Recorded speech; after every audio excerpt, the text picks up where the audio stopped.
यहाँ सबैलाई जय मसीह। हाम्रो बाइबल सम्बन्धी केही जानकारीमूलक लिएर हजुरहरूको समक्ष उपस्थित भएका छौँ। यसलाई ध्यानपूर्वक सुनिदिनु होला। कसैलाई चोट पुर्याउनको लागि होइन, यो जान्ने ज्ञान हासिल गर्नु सबैको लागि हो। त्यसैले यो च्यानल यो हजुरहरूको लागि र मेरै लागि पनि अति नै महत्त्वपूर्ण छ। यसलाई यहाँहरूले ध्यानपूर्वक सुनिदिनु होला। यो भिडियोलाई कति पनि नछुटाएर नकाटेर स्टेप बाई स्टेप हेर्दै जानु होला। हामी छिटो छिटो हतार गर्ने बानी हुन्छ, तर ध्यानपूर्वक सुन्ने आदत गरौँ। बोल्नु थोरै सुन्ने धेरै गर्ने बानी बसाल्नुपर्छ।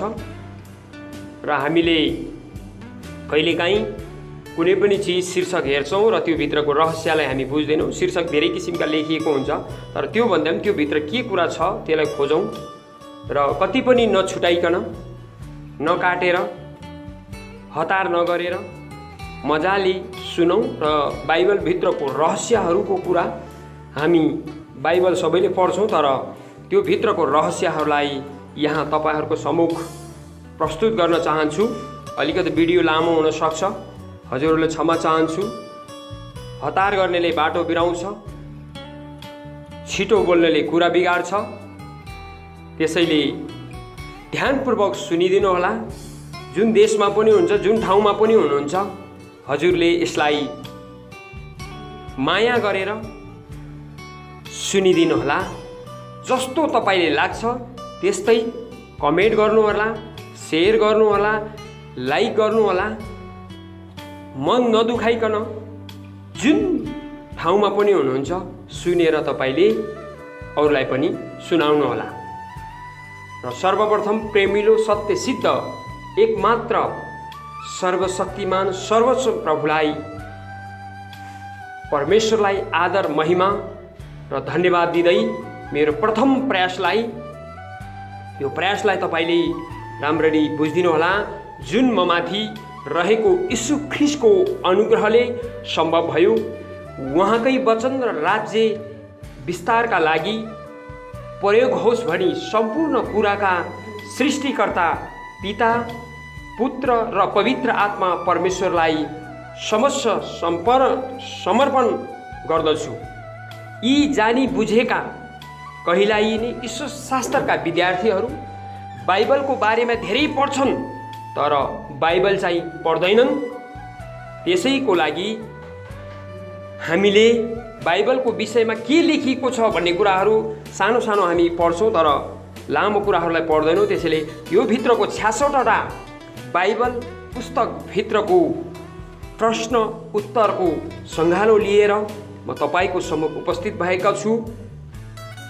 तपाईँले सुनिदिनु होला। पाठकलाई धेरै विद्यार्थीहरू छन्, हामी सबैले बाइबल पढ्न आउँदैन। अहिलेको युगमा कतिजना अझै पनि पढ्नु भएको छैन, पढ्दा पढ्दा स्कुल छोड्नु भएको छ र यसले तपाईँले धेरै मद्दत पुर्याउनेछ।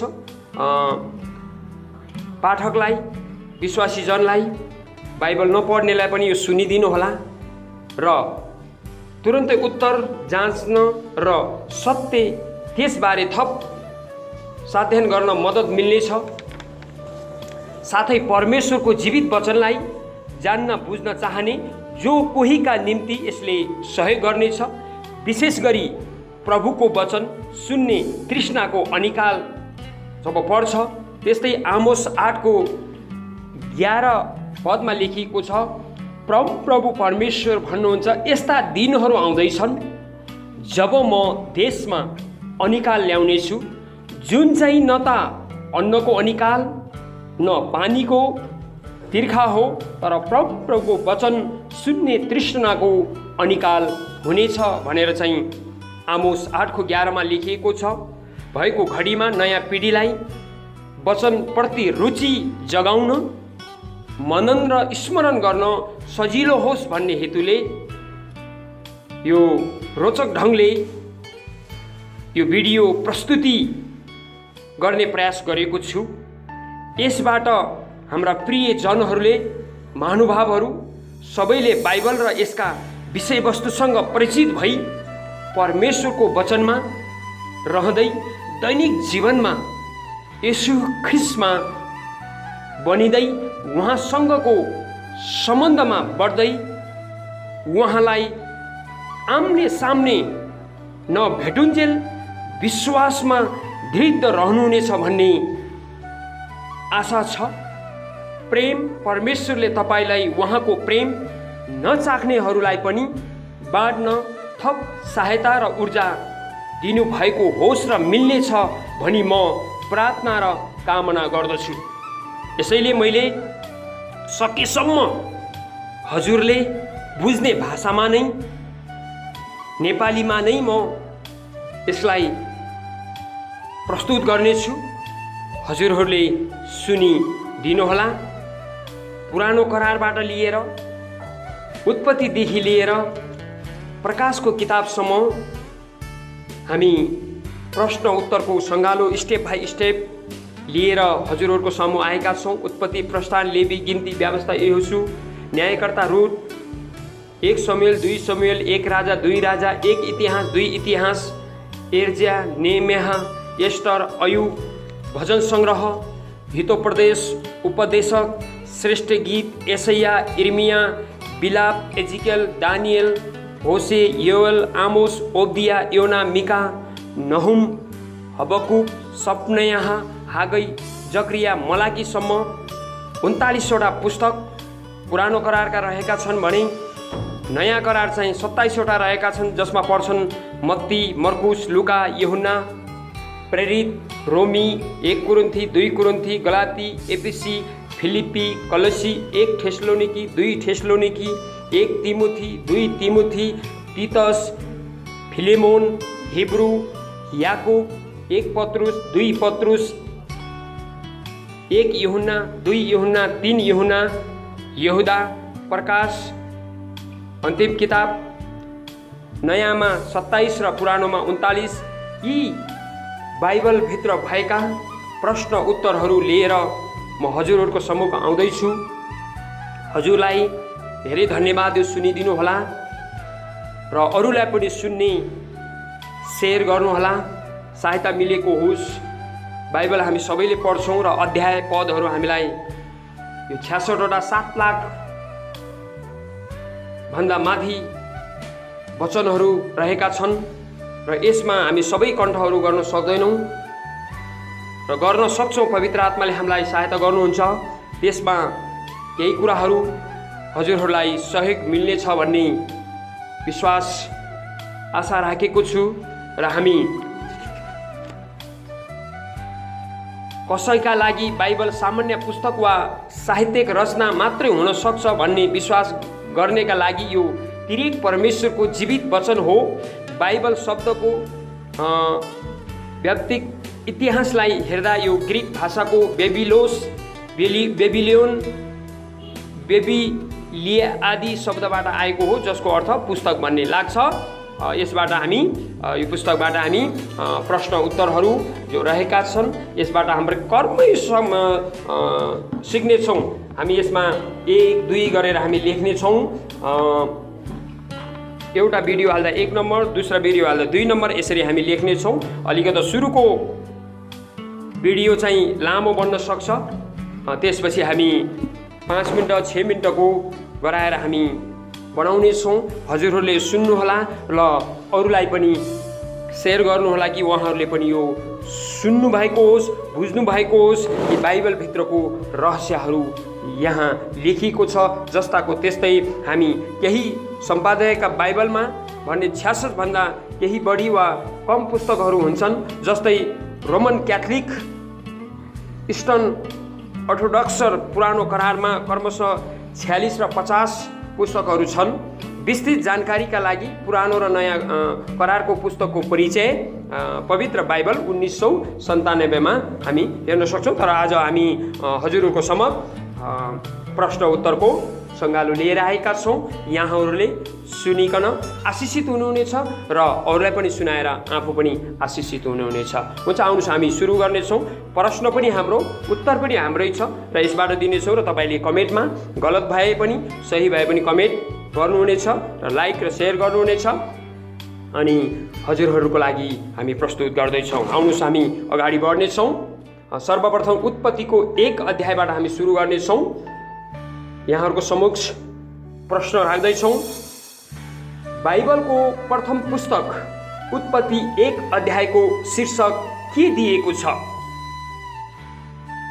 बाइबलको प्रथम पुस्तक उत्पत्ति 1 अध्यायको शीर्षक के दिएको छ? प्रश्नको उत्तर रहेको छ सृष्टिको वर्णन। उत्पत्ति 2 नम्बरमा उत्पत्ति 1 को 1 मा रहेको प्रथम शब्द आदिमा कुन भाषाको बेर्सिया शब्दबाट अनुवाद गरिएको हो? प्रश्न फेरि एकपल्ट। उत्पत्ति 1 को 1 मा रहेको प्रथम शब्द आदिमा कुन भाषाको बेर्सिए शब्दबाट अनुवाद गरिएको हो?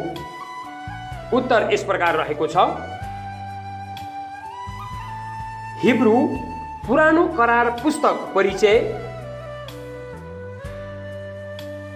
पुक पाना नम्बर 1 हिब्रूमा रहेको छ र 3 नम्बरमा उत्पत्तिको पुस्तकलाई के को पुस्तकको रूपमा पनि चिनिन्छ? प्रश्न फेरि एकपल्ट। उत्पत्तिको पुस्तकलाई के को पुस्तकका रूपमा पनि चिनिन्छ? उत्तर सम्बन्धको पाना नम्बर 1 मै पाउँछौँ। प्रश्न नम्बर 4, आदिमा परमेश्वरले के र पृथ्वी सृष्टि गर्नुभयो? प्रश्न फेरि एकचोटि। आदिमा परमेश्वरले के र पृथ्वी सृष्टि सिर्जनु भयो? उत्तर आकाश। उत्पत्ति 1 को 1 मा लेखिएको छ। प्रश्न नम्बर 5, प्रश्न नम्बर 5, आदिमा परमेश्वरको आत्मा के माथि परिभ्रमण गर्दै हुनुहुन्थ्यो? आदिमा परमेश्वरको आत्मा के माथि परिभ्रमण गर्दै हुनुहुन्थ्यो? यसको सही उत्तर छ पानीमाथि। उत्पत्ति 1 को 2 पद। 6 नम्बर, परमेश्वरले सृष्टिमा सर्वप्रथम के होस् भनी आज्ञा गर्नुभयो? प्रश्न फेरि एकचोटि। परमेश्वरले सृष्टिमा सर्वप्रथम के होस् भनी आज्ञा गर्नुभयो? यसको सही उत्तर रहेको छ उज्यालो होस्। उत्पत्ति 1 को 3। प्रश्न नम्बर 7, परमेश्वरले उज्यालो र अँध्यारोलाई क्रमशः के भन्नुभयो? प्रश्न फेरि एकचोटि। परमेश्वरले उज्यालो र अँध्यारोलाई क्रमशः के भन्नुभयो? यसको सही उत्तर रहेको छ दिन र रात। कर्मैबद्ध उहाँले भन्नुभयो दिन र रात। उत्पत्ति 1 को 5। प्रश्न नम्बर 8, पानीलाई 2 भाग गरेपछि पानी माथिको भागलाई के भनियो? प्रश्न फेरि एकचोटि। पानीलाई 2 भाग गरेपछि पानी माथिको भागलाई के भनियो? यसको सही उत्तर रहेको छ उत्पत्ति 1 को 8 पद आकाश। प्रश्न नम्बर 9, आकाशमुनि रहेको पानी माथिको ओभानो भूमिलाई के भनियो? फेरि एकचोटि।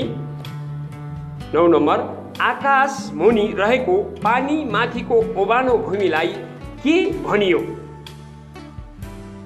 यसको सही उत्तर रहेको छ पृथ्वी। उत्पत्ति 1 को 10। आजको अन्तिम प्रश्न रहेको छ 10 नम्बरमा, अन्तरिक्षमा भएका केहरूले दिन र रात, ऋतु र वर्ष छुट्याउन चिन्हको रूपमा काम गरे? प्रश्न फेरि एकचोटि। अन्तरिक्षमा भएका केहरूले दिन र रात ऋतु र वर्षा छुट्याउने चिन्हको रूपमा काम गरे? यसको सही उत्तर रहेको छ आजको प्रश्नको अन्तिम प्रश्न उत्पत्तिमा नै छौँ हामी। यसको सही उत्तर रहेको छ ज्योतिहरूले उत्पत्ति 1 अध्यायको 14 र 16 पदमा लेखिएको छ।